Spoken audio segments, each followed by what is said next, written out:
RJ Barrett, he was a one-man wrecking crew. This is a highly competitive player. He's going to come into the league and translate, no question about it. He can dribble, pass, and shoot. I mean, he led the ACC in scoring. Barrett is that guy. RJ Barrett really in attack mode. He's just wired to score.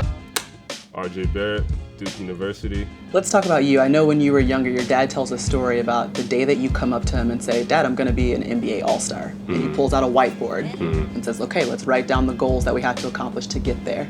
Take me back to that moment. Well, back then I had no idea how hard it would be, but my dad just told me, write down your goals and achieve them one by one. And, that's just what we did. Describe some of the goals that were on the whiteboard. Whether it was being a McDonald's All-American or, going to a top school like Duke or Kentucky, North Carolina, and then, being a high draft pick, and then just, slowly, one by one, All-Star, MVP, everything, Hall of Famer was my big one at the end, so just those things. What's it been like to slowly scratch things off of the whiteboard?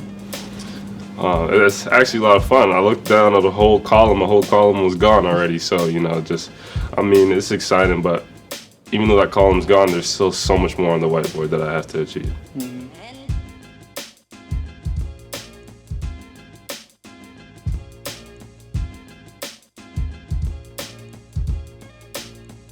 What was it that told you when you were 12, hey, this is what I want to be? Like, why did it click for you then? Well, for me, I was able to, watch the Raptors a lot, and I love the Raptors, and I remember watching Andrew Wiggins, Tristan Thompson, and those guys. They kind of, paved the way for me and my generation, so I just remember watching that and saying, I'm going to make it. Your dad took a lot of time with you. I know you guys played one-on-one. Oh, yeah. I don't know how many games. What were those games like growing up? I remember being so mad that I'd push him and I'd go run to my mom. What would mom do? She would, give me some water, tell me to get right back out there.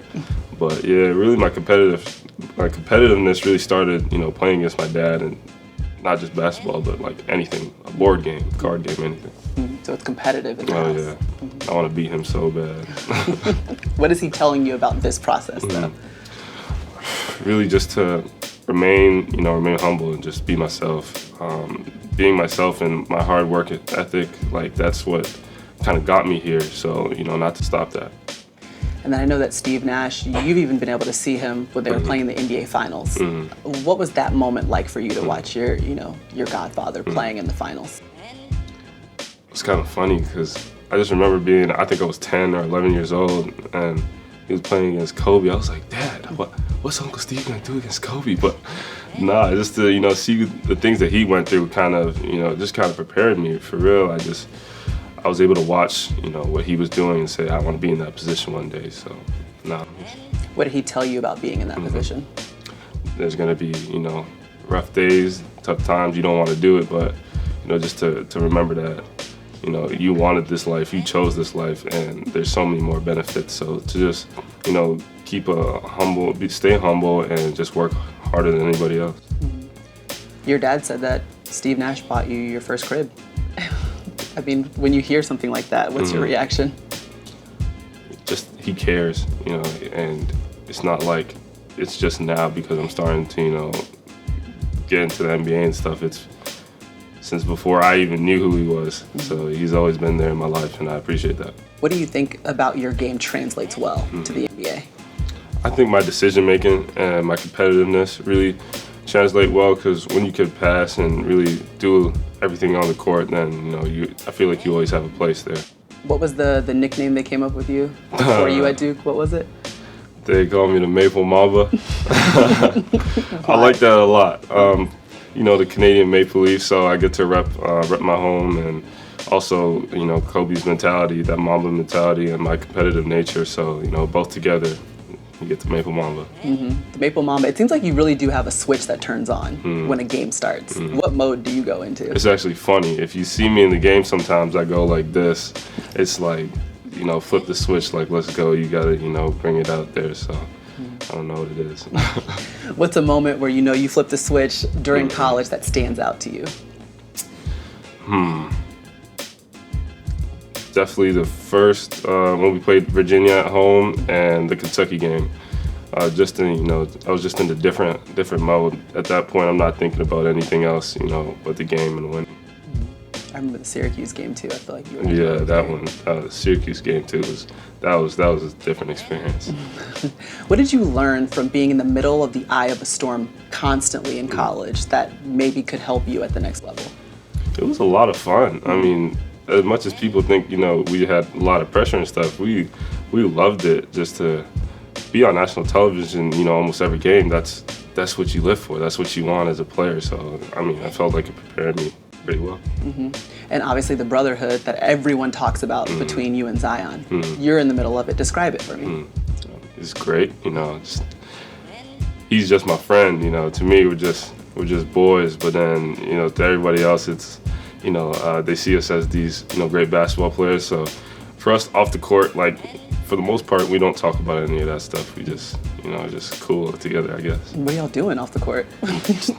We actually, more than anything, go out to eat. We just eat all the time. Just eat and just do things that, 18-year-olds do. Okay, if you could put together the perfect meal for RJ and Zion, what's it gonna be? Where y'all going? We're either going to Wendy's or Zaxby's.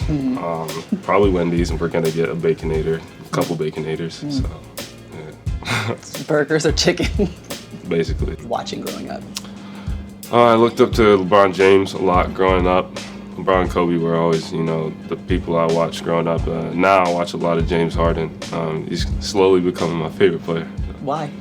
Just, the way he doesn't just score, he passes, he rebounds, he does everything. So I love his game.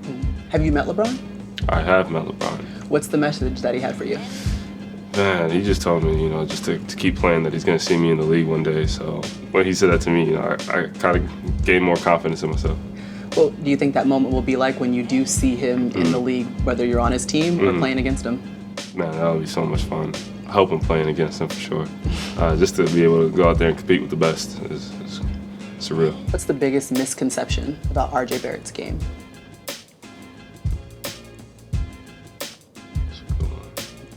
Yes. That I shoot too much. I don't know.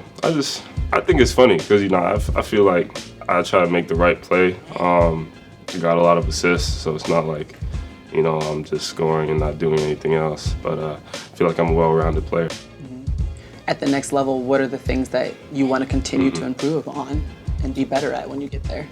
Continue everything, get better at everything. To be honest, I don't think I'm perfect in any one area. Even one of my main strengths is getting to the basket, and there's going to be bigger, tougher guys down there, so I got to get better at that too. So, really everything.